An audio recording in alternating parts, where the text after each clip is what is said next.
అధికారంలో ఉన్న ఇతర కులస్తులు ఎవ్వరు ఏ రకంగా సహాయపడ్డవాడు కాదు.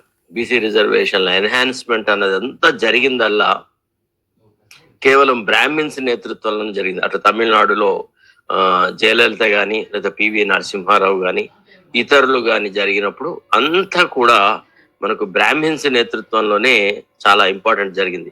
ఇప్పుడున్న చీఫ్ జస్టిస్ కూడా సూర్యకాంత్ శర్మ బ్రాహ్మినే. అవసరాన్ని బట్టి ఈ విషయం మీకు చెప్పక తప్పదు.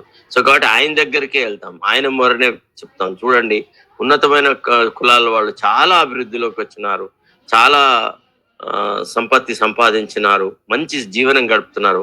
అణగారిన ప్రజల యొక్క జీవన స్థితిగతులను మార్చడానికి మీరైతేనే చేయగలరు. మీ ఉదార స్వభావంతో మీరు మాకు కేసుని ఒక త్వరితగతిన పరిష్కరించండి. మేము వారిని ఫేవర్స్ అడగట్లేదు. We are not asking any favour from the honourable chief justice of India. We will only request him for a early date for hearing of that case so that the issue can be resolved once for all. దేశవ్యాప్తంగా మీరు ఏదో ఒక నిర్ణయం చెప్పండి, ఒక రకమైనటువంటి న్యాయం చేయండి.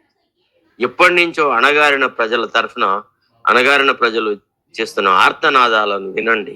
అభివృద్ధికి నోర్చుకోక 75 సంవత్సరాల స్వతంత్రంలో ఏ మాత్రం అభివృద్ధి లేనటువంటి ఈ జాతులకు మీరు విశిష్టమైన సేవ చేయాల్సింది. చరిత్రలో మీ పేరు పర్మనెంట్ గా స్వర్ణాక్షరాలతో లిఖించబడుతుందని చెప్పి మేము ఏదో రకంగా వారిని కన్విన్స్ చేసేసి ఒక డేట్ తెచ్చుకుందామని అనుకున్నాం.